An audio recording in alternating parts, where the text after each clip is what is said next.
Good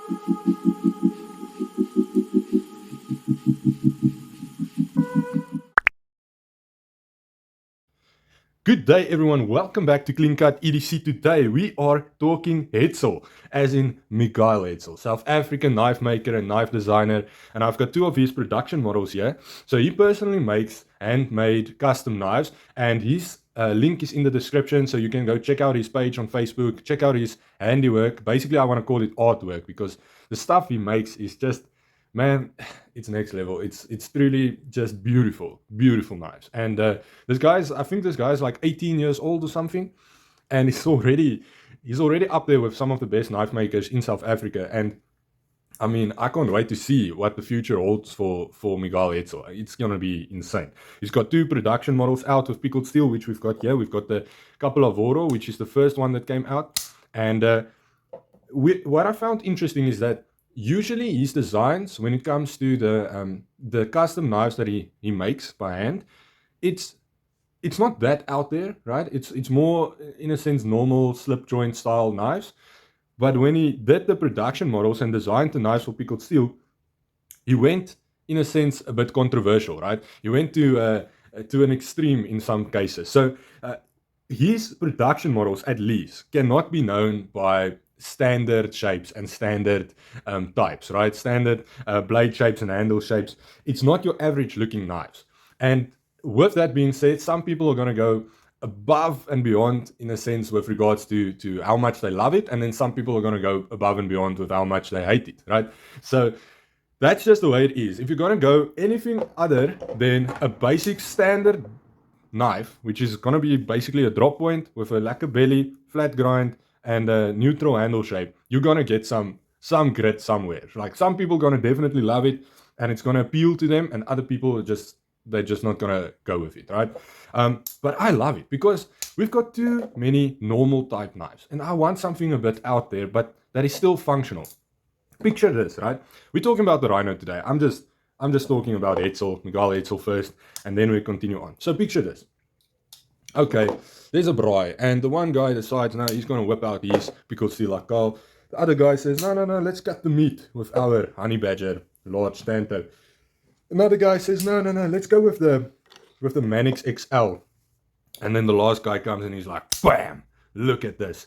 Capolavoro, puppy. I mean, this is just, it's so different. It's a showstopper. It's got a hollow grind at the tip, flat grind at the back. We've got a partially coated, very, very well done coated, DLC coating on the blade, on half of the blade and on the spine. It's an odd looking knife, but it's freaking cool, and I love it because it's different, right?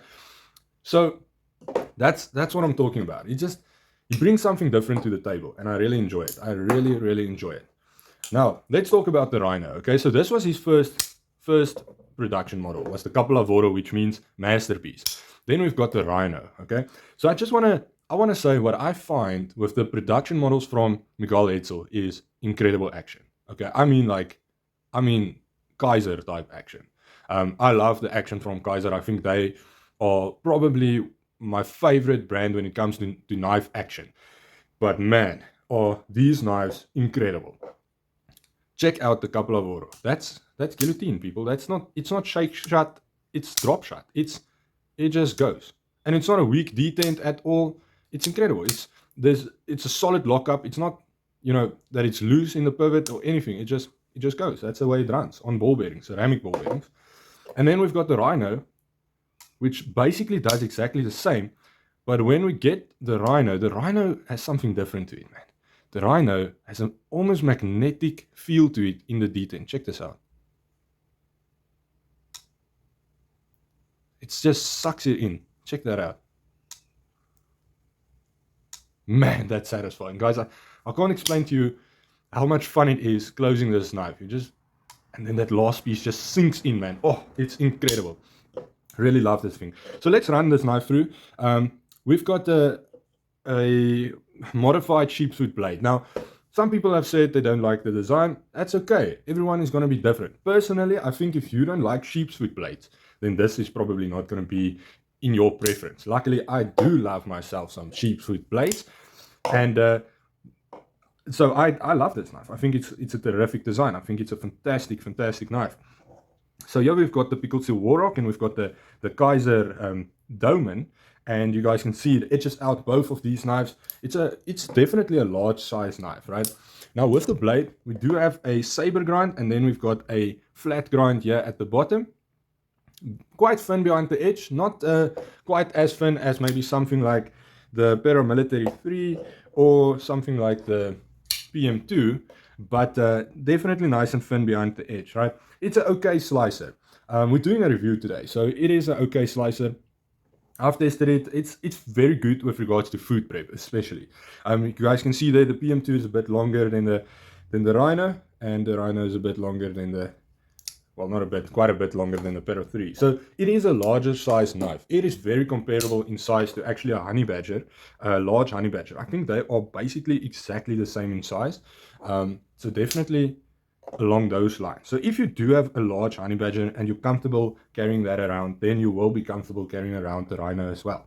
The RHINO is about half a centimeter longer than the Pickled Seal Akal, from what I can see, and then about half a centimeter shorter than the large honey badger. So it's a good size knife, right? You can do some proper work with this knife.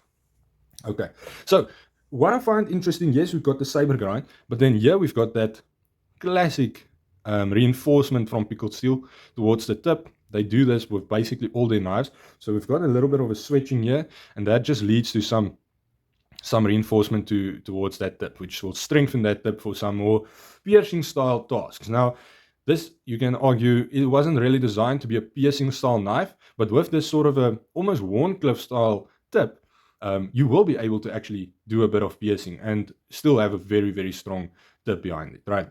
Great for utility cuts. Now, what I like about this is it's the RHINO, right? So originally it would have been called the Evo, but they went with the RHINO, which I think is fantastic because it definitely resembles a rhino's horn and then the head of the RHINO. So yeah, fantastic design-wise and name-wise. I really love that. It does bring a bit of a character to the knife, which is fantastic. But this also serves as a little bit of a choke-up position. So you can get your thumb in there, and it almost serves as like a reverse thumb ramp. So if you want to do some carving, this is going to be a fantastic knife for that. For push cutting, this is almost unbeatable, man. It's fantastic. We've got some jimping on the spine. It's functional, but it's not the best jimping that I've seen. But it does provide you with traction, so it does what you want it to do. It's just maybe, a little bit round. And I think if we take something like, what can we use? Okay, but that's not really fair because Spyderco does do the best jimping in the game. But you can see that's aggressive jimping right there, which is nice to see on a knife. But I think for this guy, you get such a great grip on it that you don't really need aggressive jimping. And I think maybe even that would be a bit too much with regards to this knife. So fantastic all round. Then we've got our deployment. Now we've got a flipper tab, works fantastically well. We've got some dual thumb studs, so we can reverse flick, we can thumb flick. So we've got multiple ways to open this knife. I do like the thumb studs.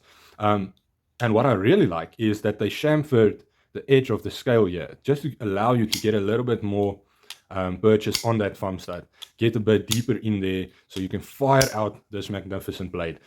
Works very, very well, very comfortable to deploy, I have to say. The detent is just absolutely perfect, both for flipping and also for thumb studs, which is super difficult to do. I think most knife companies, they struggle with that, right? Because sometimes the detent will be strong enough for thumb stud deployment, but a little bit too weak when it comes to the flipper tab. Other times it's the other way around. But here we've got it perfectly balanced for both methods. So yeah, we've got some black micarta. We also see this knife in orange micarta. Is it orange micarta? I believe it is orange micarta. Yes, which looks very cool. But I do prefer just a little bit more of a stealthy type look to my knives, just a little bit darker in a sense. Yeah, so it doesn't stand out that much. But yes, definitely if you like the orange, then the orange does look cool. It's just my personal preference would be the black blade or the black handles. Yes, then obviously black hardware is going to be T6 and T8 for the pivot, and then a reversible pocket clip, which is a deep carry pocket clip with the designer's name on this pocket clip. You do, however, if you do not like the designer's name being on there, you do get some extras with your purchase. So you'll have another clip which you can modify if you like, to just buff out off the name or whatever the case may be. And you do have some extra screws, and you do have an extra Torx bit and microfiber cloth that you get with your purchase. The blade steel is in 14C28N, which is fantastic. And guys, I've mentioned this a lot in the past. Pickled steel makes fantastic T2. Okay, they do. They make fantastic T2. But personally, I think their 14C28N is a game changer. The heat treat on their 14C28N, the treatment of that it is off the charts, man. It is perfect. I've had this. This knife is like my most carried knife. And the other day was the first time I had to sharpen it. It was still hair popping sharp about a week before I had to sharpen it. And then I went and I did some stuff to it that the knife wasn't supposed to do. And so I just resharpened it. But if you want a knife that's going to be sharp for basically a whole year, right? You want to use it every day for a year, I would suggest 14C28N by Pickled Steel, and I almost can't believe that I'm saying that. But yeah, man, it works. I don't know, maybe it is just the geometry of the Pickled Steel Akal that's so thin behind the edge that sort of keeps it a bit sharper for longer. But yeah, the heat treat is really, really good. 14C28N is not supposed to do what it has done on the Akal, for sure. So buy with confidence when it comes to this blade steel. The choil, very, very nice choil for sharpening. Lovely plunge grind there. That's fantastic. That is terrific with regards to sharpening. Got a little bit of life there. That's nice. You can also remove your thumb studs if you want to remove your thumb studs. And then we've got some stainless steel liners, full stainless steel liners that are, in fact, skeletonized. So that is just amazing. Got two standoffs, nice size standoffs. Stopping pin is relatively small for the size of knife, right? But it's definitely going to be strong enough. I'm betting you will break your blade before you move that stopping pin, so that's okay. Nice weight dropping. They did a good job to skeletonize the liners. Lovely deep carry pocket clip. This thing is so comfortable in and out of the pocket, and this micarta just feels amazing. Let's do some weight testing before we end off this video with our final thoughts. All right, 131 grams. So definitely on the heavier side, right, with regards to an EDC knife. Now, what I think about this knife, I think that I've got a soft spot for the couple of oro, but I think that the RHINO is a bit more practical. I think it's a hard working knife with a super, super durable tip. I think the design is nice. I like it. I can see why some people will maybe think it's a bit too out there, but functionally, there's not much you can find that is wrong with this knife. The ergonomics is, yes, it's comfortable. It is very, very comfortable in hand. You don't feel the pocket clip. There's no hot spots anywhere. It's nice and smooth, well-rounded, nothing sticking out, nothing out of place. It's a very, very good knife. The action, forget about it, man. You're going to struggle to find a knife for this price with an action like this. And even knives far above this price tag might not even come close to this action. That magnetic closing at the end, it's unreal. It's truly unreal, people. Let's do a little bit of just a final size check on our RHINO. We've got a 9.5 centimeter blade. So with basically a cutting edge of also 9.5 centimeters. So guys, I mean, that is ridiculous. Absolutely ridiculous. 3.5 millimeter, maybe 3 millimeter spine. This is a hard working knife. This is a knife that you can take outdoors, take it into the woods, carve with it, use it, right? This is a user knife. And if you're going to see it that way and treat it that way, it's going to serve you well. And it's definitely going to live up to what it has been designed to do. If this is going to sit on the shelf, right, it's not going to be what it's supposed to be for you. Okay, some people might see it and they'll find it interesting. Other people might see it and they'll say, what the hell is that thing? The thing is, it looks the way it looks because there has been, thought behind it with regards to its function. With this cutout on the blade, there's a functional idea behind the design. So it does look like a RHINO, and it does look like it's been purposely designed almost to look like a RHINO, but it's more than that. There's a purpose for function with regards to every part of this knife's design, which is fantastic. And that is what you get when you have people who are knife makers designing knives for production companies, right? It's not just people that know how to design, know how to draw, know how to work on all these software designing knives, right? these are people that they think about it. He probably, maybe even designed the prototype himself before he sent this in for suggestion to the company. So he's thought about it, he's argued it, how's this going to work? Is this going to help? Is this going to be comfortable? Is the action going to flow with this size blade?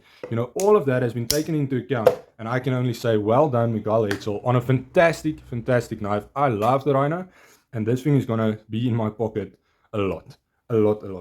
I think out of the two, even though I love the look of the Capolavoro, I have to say, I think the RHINO is a better knife. I think it might even be one of the best knives produced by Pickled steel, especially in the area of function.